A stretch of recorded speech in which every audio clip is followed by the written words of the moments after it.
In-laws' financial disasters are risking my family's future, so they are not welcome at my son's birthday celebration. I'm married to a doctor, and I work part-time in healthcare myself. We live in a 2-bedroom flat owned by my father-in-law Phil, and for years we paid the mortgage as rent. There were times when money was tight, like when I was on maternity leave or when my husband took a pay cut, so Phil covered us. Now, the mortgage is paid off, and we are lucky to live here rent-free. But honestly, it can't keep going like this. We have 3 kids, our 10-year-old daughter and our 2 sons, who are 4 and 2, and they all share a 1-bedroom. We never bought our own place because, back in 2017, before I met my husband, he was emotionally pressured into going on his sister's mortgage so she could buy a 5-bedroom house. She's a dentist. He doesn't pay a penny toward it and he has zero equity. His income was just used to boost her borrowing power. At the time, the family spun in as the family home where his parents would retire someday. Phil provided the deposit and assured him if he was ever disadvantaged, he'd get the help to buy his own house. In 2018, they went all in with a huge renovation. Fast forward to last year, my sister-in-law became pregnant with twins, meaning she now has 5 kids. Cue another big renovation. The house is going from 2 reception rooms, 5 bedrooms, 3 baths, to 4 reception rooms, 6 or 7 bedrooms, 5 bathrooms, and an extra kitchenette.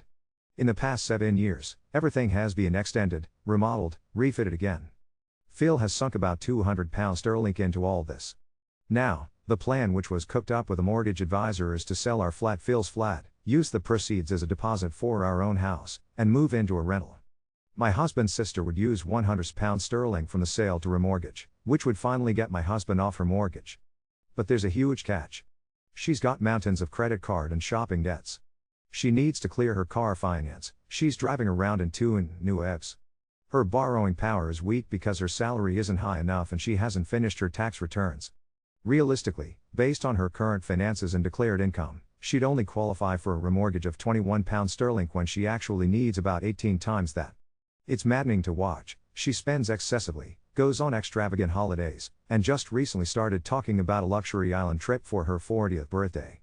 Meanwhile, we're expected to be in a rental, sitting on £100, just waiting. I want to hold off on selling until she actually sorts out her finances, because right now, my entire family is at risk. One idea floated around was to use equity from our flat sale, plus the £100, as a way to settle her debts and liabilities in order to finally boost her borrowing power. It sounds insane, after all the unnecessary renovations, but maybe it's the only route forward. It is so frustrating. Her financial decisions have a direct impact on my family's future, but everyone tells me not to have feelings about it because it's not our money. But how can I not when our children are cramped in a single bedroom, and our next move depends entirely on whether she gets her finances together? Once it's sold, the proceeds will be split between Mel and Phil. Phil plans to use his share somewhere between £100 and £150 just to bail out my sil. At least now, my husband's name can finally come off the mortgage for her £1.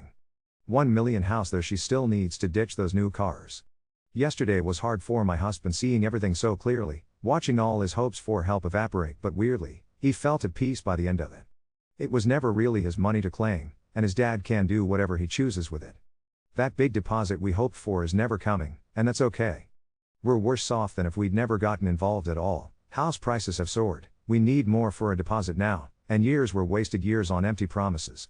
He knows, without a doubt, that he was only ever useful to them as collateral. His name kept their house and lifestyle going, even when it was obvious they couldn't afford it anymore. But now, that weight is gone. He's finally free, not stuck 4 more years in a toxic loop of obligation and disappointment. Right now, we're hunting for a long-term rental nearby, something with 3 bedrooms and a garden for our kids to enjoy.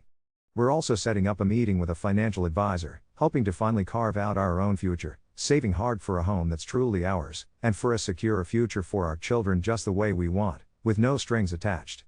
If homeownership isn't in the cards, that's fine.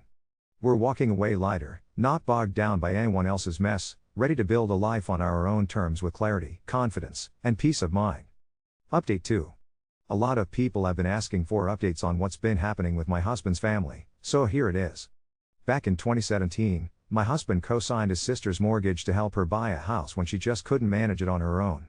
When she started her second 6-figure renovation in 2025, he finally pushed back and asked them to prioritize removing his name from the mortgage, because we want to buy a home for ourselves and this was holding us back. That's when everything exploded. The family suddenly turned against us, me especially, and my husband found himself pushed out and basically ostracized. Then, on March 5th, my husband got this cold, unexpected email from his sister's solicitors asking him to sign documents to transfer the house fully into her name. There wasn't even a conversation about it beforehand, just a formal letter, like he's some random third party. They referred to him as Mr. throughout, even though he's actually a doctor, but his sister a dentist got the honorific doctor. That detail really bothered me. I don't think my husband even noticed, but the petness of it, or maybe the calculation, who knows, was impossible for me to ignore. The entire situation was handled so coldly, without a shred of gratitude or even basic respect. My husband made it possible for her to own that house in the first place. He took on all that risk for her because her own finances at the time didn't allow her to do it alone. And he only did it because his father asked, saying the house was needed as the family home. The irony now is hard to take. Just before all this, she managed to suddenly qualify for a mortgage of her own because their dad took out a loan overseas, then paid off all her shopping and credit card debts. She turned around and refinanced the property, put it into her and her husband's names. Her husband, by the way, hasn't worked in over a decade and is conveniently listed as an employee on her company books, drawing a salary. I brought up concerns around capital gains tax, only to find out no one had even thought of that. I urged my husband to get legal and tax advice, but he didn't want to spend money on it. He just trusted the family's word that they would cover any costs if they ever came up. So he signed away any beneficial interest he had, out of trust, I suppose.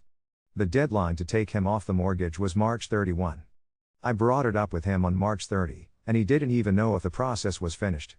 His defeated response: "They don't tell me anything. What do you think they are going to do? Throw me a party?" I told him that yes, actually, he deserved a medal and a trophy for all he's done. Since things fell apart last August, my husband's dad did apologize and admitted my husband's been left at a disadvantage. There had always been this repeated promise since we got married in 2019, that we'd be helped in return for everything he did for his sister, especially getting a deposit toward our own home. Lately, the plan was to sell one of my mother-in-law's rental properties abroad. She'd agreed to it more than once, buyers had been lined up, and then on the day of a viewing, she refused to let anyone in and broke down over it. If I'm honest, I never liked that plan anyway. It all felt like a desperate, emotional move, trying to right the wrongs with last-minute drama.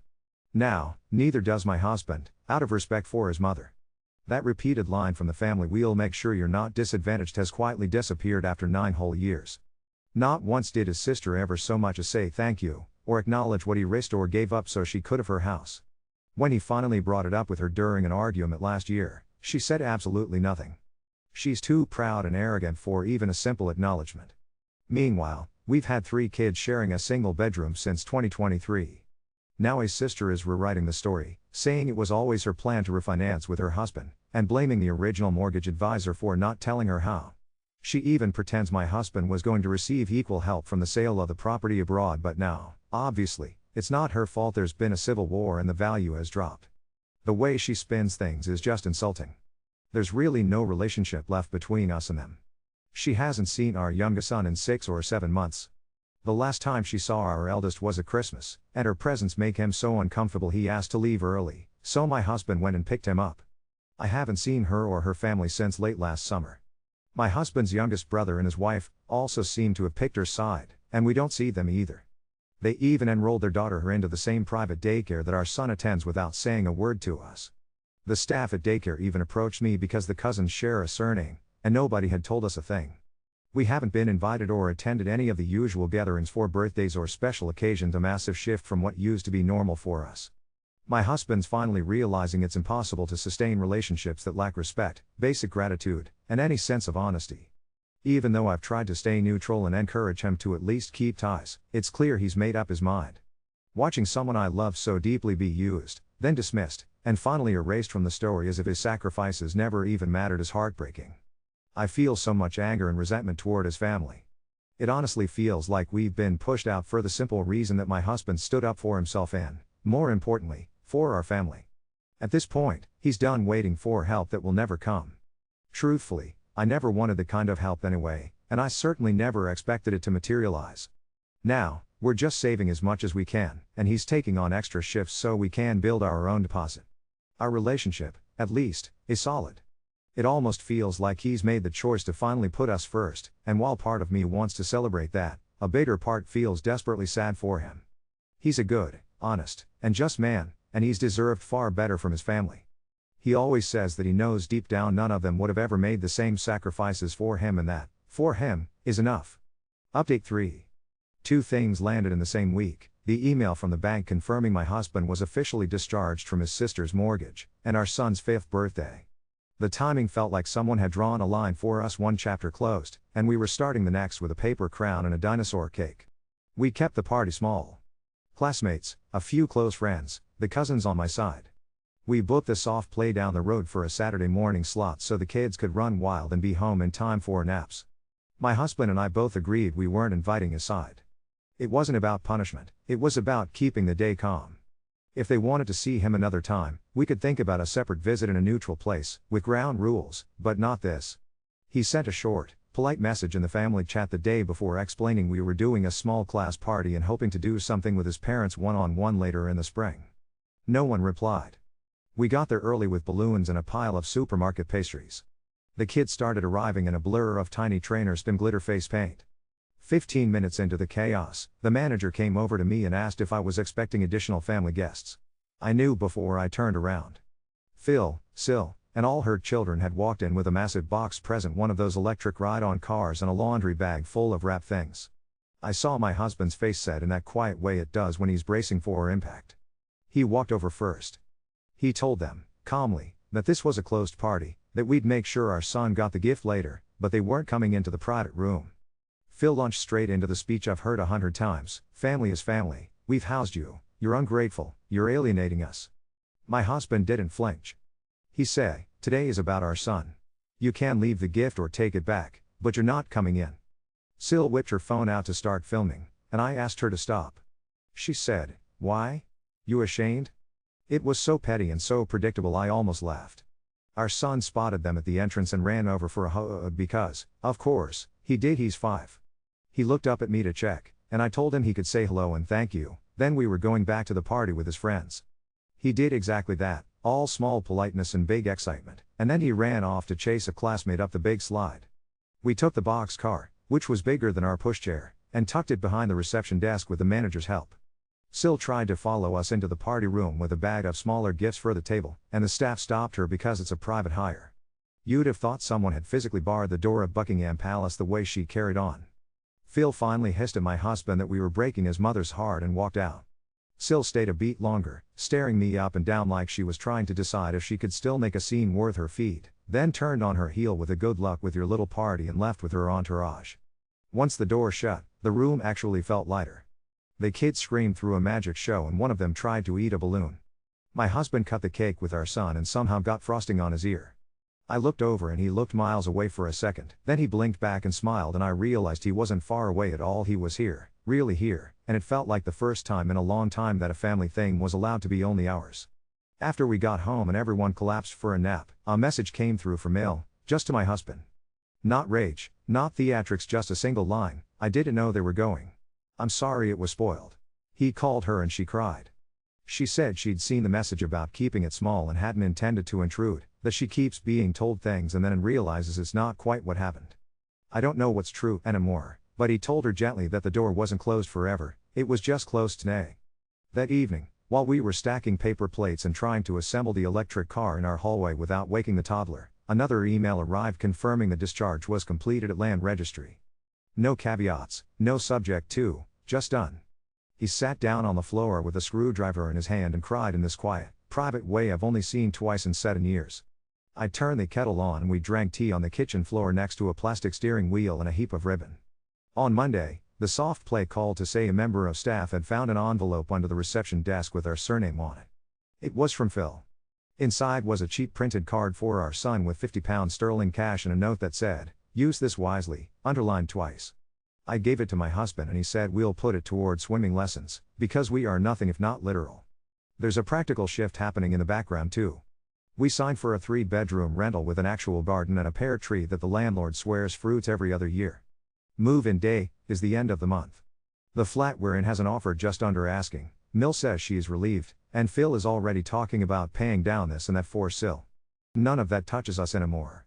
We're sorting moving boxes, changing schools for September, looking into a junior ISA instead of scrolling Rightmove like it's a religion. He picked up an extra weekend on call and still made it home in time to read the Gruffalo twice. I don't feel bad about not inviting them. Watching them march into a children's party and try to make it about themselves answer the question for me. Our son doesn't need to be the stage for grown adults who can't manage basic boundaries. He needs parents who can look him in the eye and say, "Today is for you," and mean it.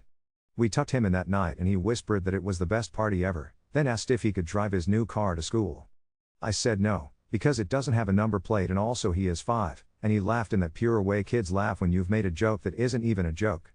I turned off the light and, for the first time in a long time, I didn't feel like I was holding my breath. Update 4. We moved. The keys were handed over on a Thursday afternoon that smelled like cut grass and new paint, and our daughter claimed the small room with a slanted ceiling before we even taken our coats off. The pear tree in the garden is real and slightly lopsided, with a bird feeder swinging from it like a charm. The landlord left us a note about the quirks of the boiler and a lemon drizzle cake for the first night, which I ate in 3 forkfuls standing up while our son's took turns sitting in the electric car, making engine noises and turning the wheel so hard it squeaked. My husband put fairy lights along the fence and our eldest son announced this was our home with a racetrack, which is what we've decided the patio is called now. The first letter to the new address wasn't from a utility company. It was a white envelope in a sober font inviting my husband to a family mediation meeting, names listed, his father and his sister as applicants, and our 3 children as subjects of contact. Alternate Sundays, their house, tea at 4. It read like an RSVP someone had written for our lives. I watched my husband read it at the kitchen table with a lemon cake crumbs and a pile of Allen keys. He didn't slam anything. He just breathed out and said, "She's put her own children in private nursery and it's time to do this." Before we even decided what to do about it, nursery rang. A member of staff with that careful voice you save for strange situations told me that Granddad had turned up at pickup saying he was doing us a favor. He'd seen my husband's car leave earlier and thought we might be in a rush. They followed the password protocol and turned him away when he couldn't answer it, and he left saying we were ungrateful. I thanked them so hard my throat hurt and, after I hung up, I cried in the hallway for exactly 12 seconds and then wiped my face on my sleeve. We added a second password and a note on both kids' files: no unannounced relatives, no filming, no gifts to be handed to children directly. We paid for a half hour with a family solicitor that a colleague recommended. She read the mediation letter, listened, and took exactly 2 sips of tea. She explained that grandparents don't have automatic rights, that permission has to be sought, that courts hate high conflict scenes at children's events, that offering reasonable, controlled contact with one person in a neutral place is both fair and defensible. We wrote back through the mediator and said we weren't agreeing to joint sessions with anyone who'd filmed us or tried to breach nursery, but that my husband would see his mother for an hour and a calf, just them and our youngest, to start small. He pressed send and went very still for a moment, like a diver before a jump. Mill turned up to the calf 10 minutes early with a paper bag of shortbread and eyes that had done a lot of not sleeping. She hugged our toddler like people do when they're trying to remember a weight. She apologized again for the party, for the way everything has spun out, for believing versions of stories that aren't straight. She told us she's moved her bank statements to online only and changed the password. She's going to Citizens Advice next week with a friend because she doesn't understand the overseas loan paperwork and she's scared. "I've been told not to talk to you," she said, stirring a coffee she didn't drink. "But I'm talking to you." Our son pressed a raisin into her hand like it was treasure. My husband looked like someone had let air into a room he didn't realize he'd sealed up. It should have been quiet after that, but of course it wasn't. Half an hour in, the bell over the door jangled and my sister-in-law walked in with a bubby like a ship. She clocked us, lifted her phone in that reflexive way she has, and Mill reached across the table and put her hand over the camera. Not hard, just flat and final. "Stop." One word, and it changed the temperature. Sil laughed that bright, brittle laugh and called it evidence. Mill didn't move her hand. "Enough," she said. "If you want to talk to me, you can call me at home. Not here. Not now." She didn't even look at us, which somehow made it feel cleaner. Sil stood there torn between an audience that wouldn't perform and a narrative that wouldn't bend. Then she turned the buddy like a tank and left, mumbling something about us poisoning people. Mill's hand was shaking when she took it off the phone. She didn't cry. None of us did. Our toddler asked for a biscuit and I cut it in half and gave him 2, because that made sense in the moment. The mediation service wrote back yesterday to say that given the current climate and incidents at a childcare setting, joint mediation wasn't appropriate at this time. We've kept our offer to see Mill one-on-one in place. It felt strangely grown up to draft a boundary and hold it while everything around it tried to wriggle. There's a petty subplot too, Because life is always petty somewhere. A man in a high vis came to the door this morning looking for my husband by name regarding a vehicle. He had a clipboard and the efficient misery of someone who knocks on a lot of strangers' homes. It turned out he'd been sent to repossess an electric car 2 streets over and the database had our address attached, probably an old association from the mortgage. For 10 minutes our front path was a tangle of on our son's ride-on car, and a man asking me what my finance agreement was on a plastic toy. I think I went a special kind of hysterical for a second because I laughed and then had to sit down on the step. The neighbor with a ginger cat called Trevor popped her head over the fence and said, "You can take mine if you like," and the man actually smiled. He crossed us off his list and carried on down the road, and I went inside and ordered my husband a copy of his credit file like it was a bouquet. Completion on the flight went through at 2:17 m. On Tuesday, my husband read the timestamp out loud twice, then put his phone face down. His mother texted a photo of her printed bank statement, her half sitting there like a clean wall. His father didn't message him at all.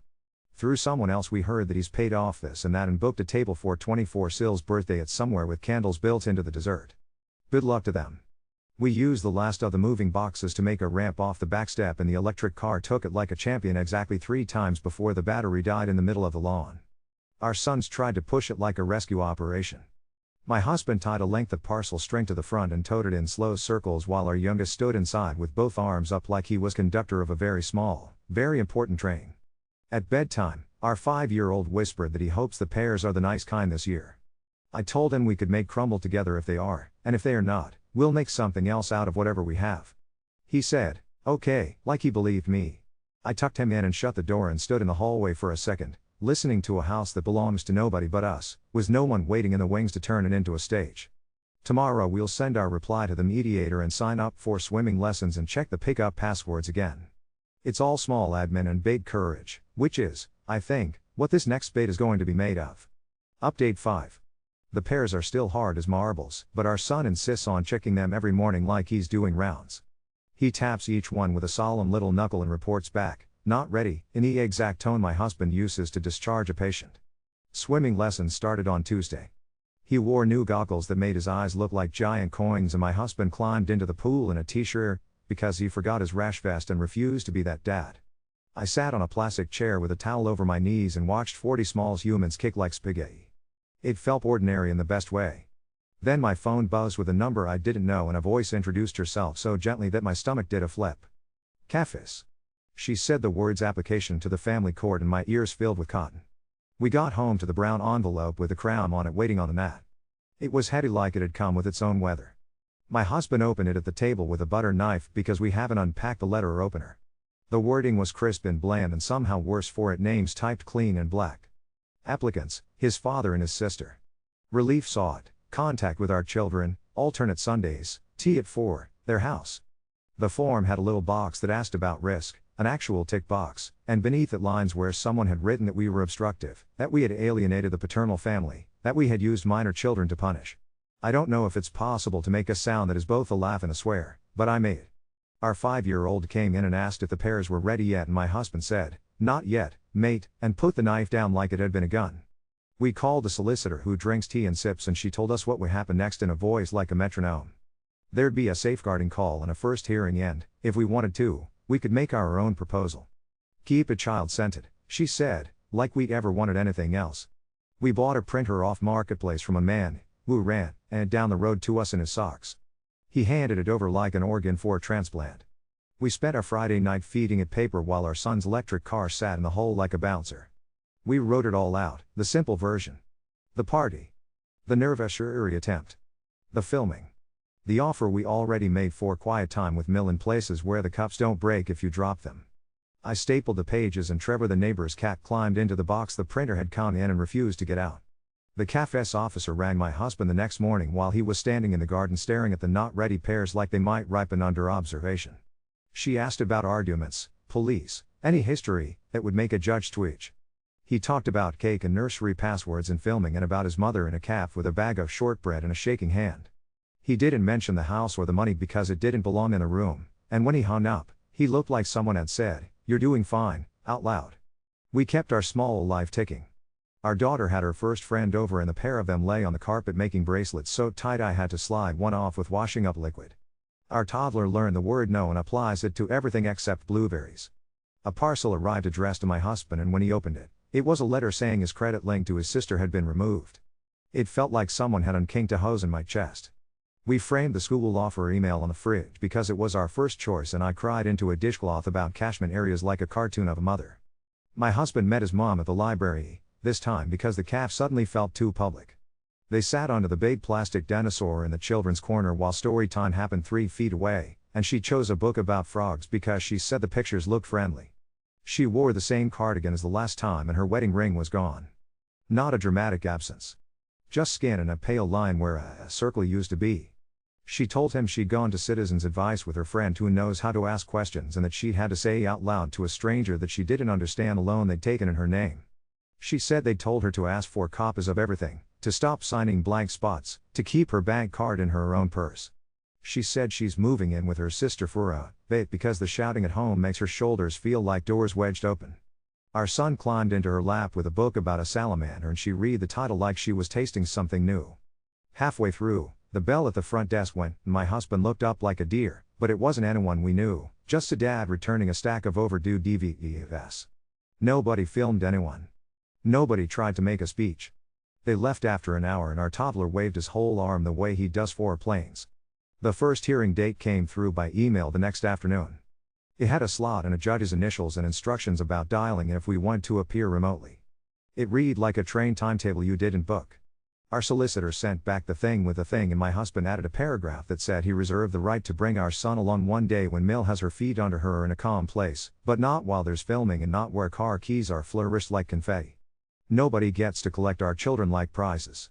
The petty gods did not rest, obviously, because a hamper arrived by courier with Sill's name on it but our address, full of olive oil and ribbon and a handwritten note that said enjoy your new kitchen X.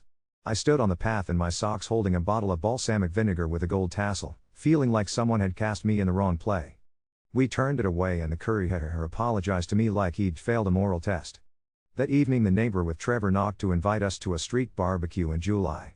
She said there's a man who brings a karaoke machine and everyone hates him, and it's tradition to hate him in a loving way, and I loved her for that sentence. The battery on the electric car finally gave out for good, and we replaced it with a second-hand one my husband found online. He fitted it in the drizzle in his hospital braze and came in with a streak of oil on his cheek that made him look 15. Our son drove it in slow, triumphant circles while the neighbor's grandchildren clapped like he was doing laps at Silverstone. The day before the hearing, my phone lit up again with a number I didn't know. Social services this time, a duty call off the back of the application, just a log that we exist and no one was bleeding. The woman asked me what had happened at nursery, and I told her, and she said, "You did the right thing." 4 words that landed like a coat around my shoulders. On the morning itself, we set the laptop up at the kitchen table and put a sticker over the camera until it was time. Our 5-year-old went to swim with a friend's mom, and our toddler fell asleep on the sofa with a train in each hand. The judge was a grainy square in a collar who asked the applicants if they tried to resolve things in good faith. Phil said, "We were ungrateful." Sil tried to talk about how much the car had cost, and the judge raised a hand and said, "This is about children, not consumer goods." I nearly stood up and clapped in my own kitchen. But our solicitor spoke like a person who reads bedtime stories measured, human. She said we offered contact with Mill in neutral settings. She said there'd been filming at a children's party and an attempted pick-up from nursery without consent. She said our children were settled. The judge decided there'd be no order for joint contact, that rushing to court isn't a shortcut past boundaries, and that if Mill wished to pursue time one-on-one, she could file her own application or, better yet, continue to accept the offers already made. He told them not to turn up uninvited to anywhere our children learn or play. It took 20 minutes and then the screen went blank and the kitchen was just a kitchen again with a bowl of pears in the middle, stubborn and green. We went outside and lay on the grass like people in a movie who have survived something that happens in office. The sky did nothing spectacular. A blackbird shouted at nothing from the fence. My husband put his hand over his eyes and laughed in that breathless way and said, "I thought there'd be a marching band." "Trevor can't play the triangle," I said, and right then he sauntered along the top of the fence like he'd heard us. That night we cut into the hardest pear and it was absolutely awful, a mouthful of green brick. Our 5-year-old made a face like a Victorian orphan and then put the chunk back on the plate very carefully as if he was returning a jewel. We promised him crumble when the time is right and pancakes if it's not. He nodded like that sounded like a plan, and tucked a toy car under his pillow that makes a tiny clicking sound every time he breathes out. On the way out of his room, my phone pinged with a message from Mel. A photo of a library card with her own name on it and nothing else. She wrote, "See you next week. I'll bring the frog book." I texted back, "We'll save you a seat by the dinosaur," and meant it. Tomorrow we're buying name labels for school uniforms and I'm teaching our daughter how to deadhead the marigolds. It's still small admin and big courage, but there's a new thing threaded through it now, like a quiet drumbeat. We're not holding our breath. We're breathing.